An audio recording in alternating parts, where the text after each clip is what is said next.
Salut les amis, j'espère que vous allez bien. Alors me revoilà. Ça va être très rapide aujourd'hui. Ce que je veux vous partager, c'est simplement l'évolution de l'amarante qu'on avait semée ensemble. Donc elle a certainement poussé. Il y a des choses qui se sont passées, donc je dois vous mettre au courant. Et également le poivron. J'ai démarré plusieurs autres semis et donc je vais vous partager rapidement leur évolution. Et là, on est aujourd'hui, au moment où je fais ce vidéo, le 13 avril. Donc, ce qui arrive, c'est que j'ai commencé certaines semis peut-être un peu trop tôt, c'est pas grave. Je vais devoir les transplanter encore une fois avant de les mettre en terre parce que ça sera pas avant la mi-mai que ça sera propice vraiment pour s'assurer qu'elles ne meurent pas, qu'il n'y ait pas un gel de dernière minute. Alors voilà, je suis en train de savourer un bon thé à l'ortie et comme j'aime être fancy, j'ai mis ça dans une coupe de vin.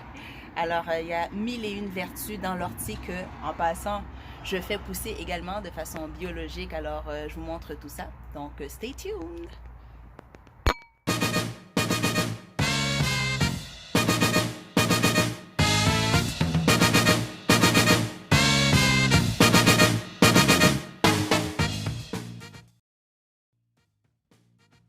Donc ici, on a une image de l'amarante qui a germé à peine après 4-5 jours, ça a germé.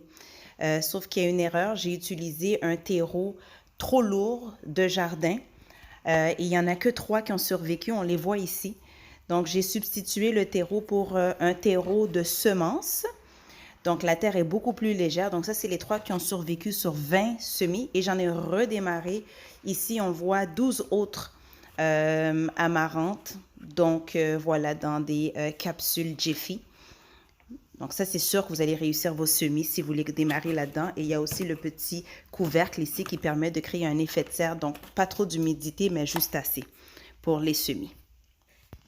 Ici, on peut apercevoir nos fameux poivrons bio et les poivrons maison, qu'on va appeler ainsi, qui ont pris, je vous mens pas, 3 semaines à germer. Donc, on voit vraiment la date où j'ai planté ça, le 24 mars. Et les premières à avoir germé, comme de raison, ce sont les poivrons bio versus ceux que j'avais mis en pot de yogourt.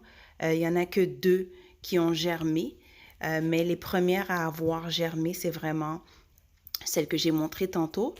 Alors, comme quoi, ben, c'est sûr que les semis bio vont porter du fruit plus rapidement, mais c'était quand même long parce que ça parlait de 5 à 10 jours, puis ça a pris 21 jours pour que ça pop. Et je peux vous dire tout de suite, c'est à cause de la terre qui est un peu trop lourde. C'est pas de la terre à semis que j'avais utilisée, donc celui-ci n'a pas encore germé. Mais je garde espoir. En principe, ça va pousser. Donc, tout de suite, je vous montre l'évolution du céleri. Regardez le triste état de mes céleris. J'ai tellement abusé en les mettant, en les arrosant trop et en les mettant trop au soleil. Ça avait même moisi ici, puis ils ont comme desséché hier. J'ai vu qu'elles ont desséché, mais j'en ai récupéré quelques-unes qu'on peut voir à l'intérieur. On les voit ici. Je les ai récupérées. J'ai fait comme une espèce d'effet de serre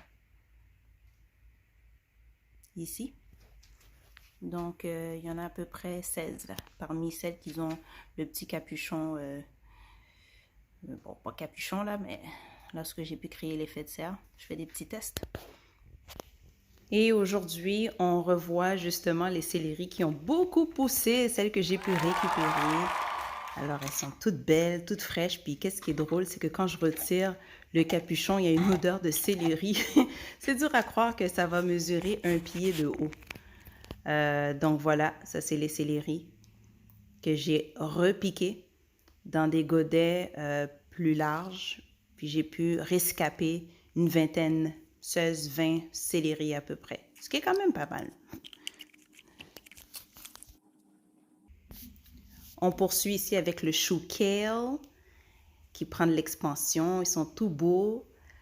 Alors, c'est sûr que là, je dois attendre encore parce qu'il ne fait pas assez chaud, mais je suis en train de penser à les mettre dans des, comment on appelle ça encore? Dans des bacs, voilà. Parce que je ne crois pas que je vais pouvoir attendre tout ce temps-là jusqu'à la mi-mai. Donc, ici, on voit l'échinacée qui est toute belle. Elle, j'ai pas le choix vraiment d'attendre qu'il fasse un peu plus beau. Donc, je suis toute excitée. J'ai hâte de tout préparer le gazon, pour toutes les mettre. Elles vont être belles, des belles fleurs pour faire du bon thé. Santé. Alors, voilà, on voit la petite tige ici de la fleur qui doit pousser bientôt. Donc, so exciting! C'est tellement excitant. J'aime ça, j'aime ça. Donc, voilà. Ça, c'est plusieurs semis que j'ai démarrés. On va les voir tout de suite. Et qui prennent beaucoup d'expansion. Donc, je vais devoir les repiquer dans des bacs. On a ici les courges spaghetti. En passant, c'est quasiment très difficile à trouver. Bio, en tout cas, j'ai galéré. Je crois que celles-ci, je les ai pris, pas au jardin de l'Écoumène, mais en tout cas, je vais vous mettre le lien tantôt. Donc, il y a les courges butternut. J'ai le concombre qui a grandi. J'ai les tomates beefsteak. Que je vais planter, puis ça va être en vertical, donc ça va monter haut. Ici, j'ai inversé, dans le fond, le pois rouge et les tomates, donc c'est pas la bonne étiquette, elles sont juste inversées, tout simplement parce que je devais, comme elles n'avaient pas encore germé, je devais avoir ce capuchon qui créait, dans le fond, l'effet de serre pour la moitié qui n'avait pas encore germé. Donc, j'ai juste inversé le petit paquet là, qui tient dans le fond les semis. Voilà.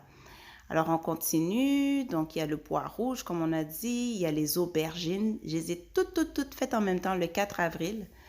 Donc, on voit qu'elles ne poussent pas toutes au même rythme. Il y a du poivron et des piments forts également. Différentes espèces de piments forts. Donc, voilà.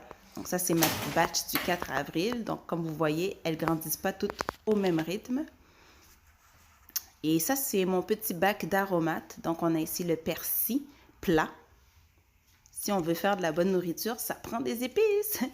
Ici, on ne voit plus la colonne. Dans le fond, je l'ai mis dans ces pots de yogourt-là.